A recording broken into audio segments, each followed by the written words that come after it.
How's it going, guys? Welcome back to the GSMC Chip Shot Football Podcast, brought to you by the GSMC Sports Network. I'm your host, Manny Maradiege. Today is November 27th, one day before Thanksgiving, and you're watching this as a pre-recorded episode because of Thanksgiving, so I did this one in advance, and there's also not going to be any shows on Friday and on Thursday for this week until we ultimately come back on Monday. So that is the piece of news that I wanted to get out before we get into what we're going to talk about in today's episode on Thanksgiving. There's a couple good games on, so we're going to preview both of those. The Bears taking on the Lions, and later on the Packers also facing off against the Miami Dolphins. And also, during the rest of this show, we're just going to look ahead to Week 13. There's a ton of great games that we have in store, so we're basically just going to talk about them the entire show and just dissect it, analyze them, and give our picks as well.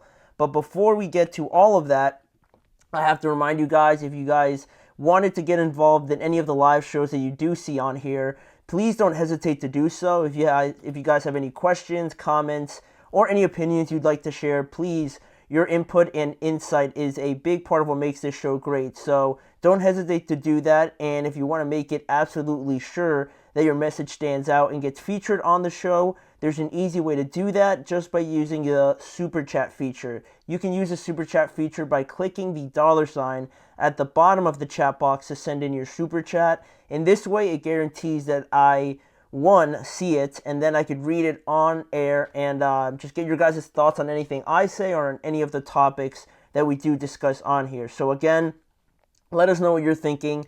Hit the Super Chat button, and let's keep this show as interactive and as exciting as possible. Again, get involved with the show. Use the Super Chat feature. Click the $ at the bottom of the chat box, and let us know what you guys are thinking. So with that in mind now, looking ahead to tomorrow's slate of games, not all of them, because I only really wanted to focus on the ones that I thought were going to be most competitive, starting off with the NFC North matchup, the Chicago Bears taking on the Detroit Lions. As Chicago travels to Detroit this time around, it is their first time facing off against each other in 2024, and I think by far just the first thing I thought was that this was going to be Caleb Williams' toughest game so far in his rookie year, because not only is he a rookie, obviously, but with everything that's gone on with Chicago, they've lost their last 5 games, and even though, that is the matter of fact, their offense is now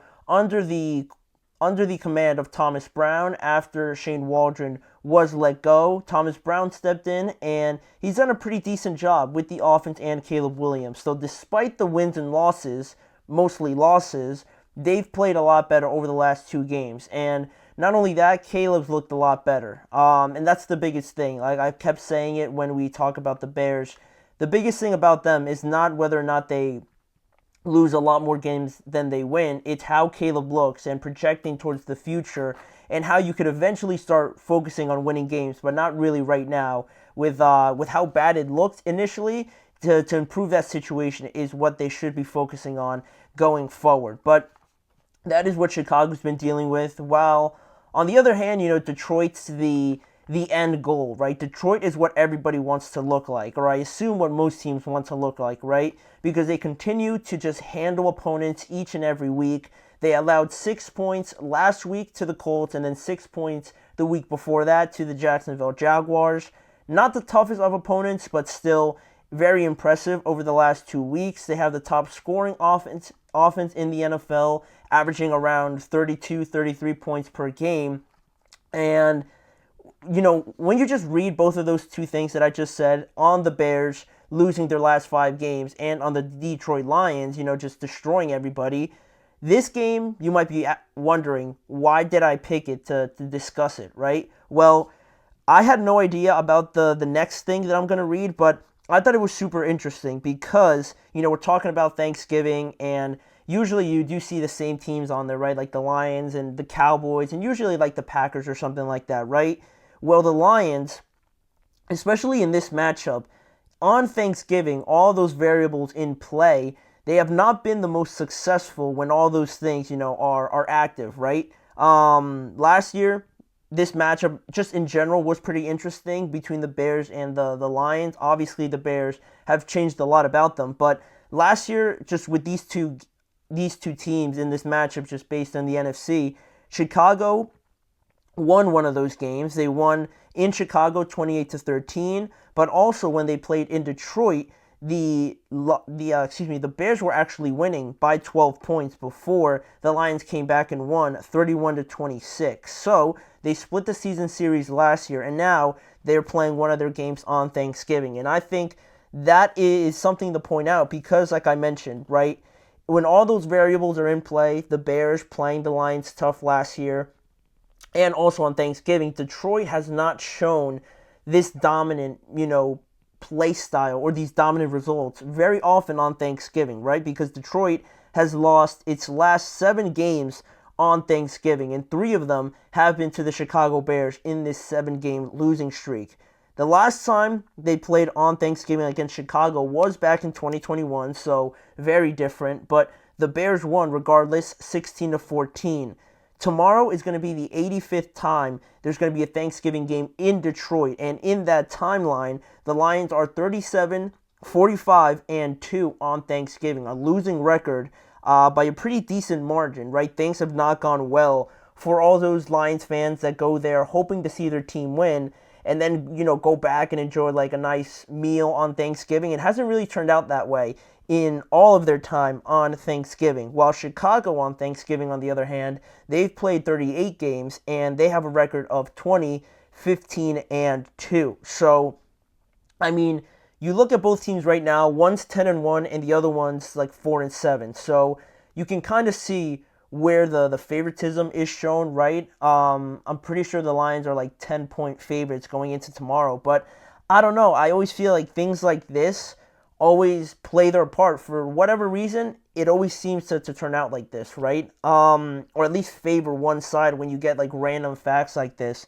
on Thanksgiving, or the fact that Lamar Jackson's only lost to one NFC team in general, and that was the Giants led by Daniel Jones, or again, another Lamar stat on Monday Night Football. He's like 7-2 or 8-2 or things like that. Mike Tomlin is another one on Thursdays in the division on Thursday Night Football on the road. I think he's still winless or something like that. All these things seem ridiculous, but I think just in my mind, and I don't know how you guys feel about it, always kind of play a part in the results for whatever reason. But looking at Chicago a little bit more, we talked about this 5-game losing streak a little bit, and the last 2 games have been very disheartening, and I'm not even a fan or anything like that, but watching them lose to the Packers on that blocked game-winning field goal is one thing, right? That's already painful enough. But then last week you see the game against Minnesota, you fight your way back, you get into overtime, and unfortunately this one was just a bit more common, I guess, because they had their opportunity to win, but Minnesota's defense stopped them, and all they had to do was go down and kick a game-winning field goal. Still tough, right, because you came all the way back, but the first one was very painful, but even still, they're competing at least, and that's something that I thought they would do anyway this year, but of course it looked really bad during a stretch of time, right, with the Commanders game and the Arizona Cardinals game and things like that. Over the last 2 games, even though they lost, you do feel like Caleb's, kind of turned a corner, and he's made a lot of impressive throws. They're getting the ball out of his hands quickly, and every time he does scramble, it always feels like it's not just aimless, right? It feels like there's always a purpose with it, which is, development. It's growth there, because before he was just taking too many sacks and just killing drives on his own, and now it looks a little bit more thought out, at least, so that's always a good thing. And their defense is good enough. Their defense has kept them in a lot of these games. Unfortunately, they couldn't come through last week against the Vikings, but it's growing steps, it's development, right? They're going to go through these tough times, and just overall on the road, Chicago is yet to win a game on the road so far, so that doesn't really bode well. While the Lions have only one loss, and it happened to come at home against the Tampa Bay Buccaneers, so that's kind of where it stands right now with Chicago. And on the other side, looking at Detroit, things that we haven't already talked about before, the team is good, obviously, but they're still not just like cruising through this season like they don't have anything to play for, right? It might all look perfect, but Philadelphia is only one game behind them, and they don't play each other in the regular season, unfortunately. But if they happen to drop a game, or for whatever reason on Thanksgiving they lose tomorrow, that's probably even with the Philadelphia Eagles unless they lose, right? We're going to talk about that in a little bit, but Philadelphia could even up the score there in terms of record and try and get one over here on Detroit if they are careless going into this game. So, that's something else that it's just not like a walk in the park, right, throughout the rest of the season. They still have a lot to play for and shouldn't take it for granted. So, with that being said, who do I think is going to win? Chicago are 10-point underdogs, and all these weird facts and, information about the game do make me, pause a little bit and kind of think about everything. But I think it's too much of a disparity between the two teams. Maybe if Chicago had just rattled off two of those wins against the Packers and the Vikings after they fired Shane Waldron, I would be all in and be ready to have Chicago go into Detroit and upset the Lions. But I think it's still going to, if anything, it's going to be close. But I think the Lions should win this game. I believe they're going to win this game. And, all those games before, a lot of the time came when Detroit was really bad. And I think this is arguably one of their best teams that they've had in a very long time. So it feels like they're focused. It feels like they're, just the way Dan Campbell operates everything, it feels like they know the importance of every single game. And they don't take it for granted, much like maybe last year where they were taking the lead over the 49ers for granted. And, they had that rough loss in the NFC Championship game, and that probably stuck with them, I would imagine, throughout the entirety of then until now. So I'm going to go with the Lions. They're definitely good enough to win, and I think they're going to win by at least like 10 points or a score or something like that. I think the Bears will keep it close, but ultimately the Lions will win. But that's not the only Thanksgiving game I wanted to talk about. I wanted to mention the other one, the night game that we have between the Dolphins and the Green Bay Packers. A lot of playoff implications here for the Miami Dolphins, a game that they must win, not only to keep pace in the playoffs, but for something else that we're going to get to right after our first break.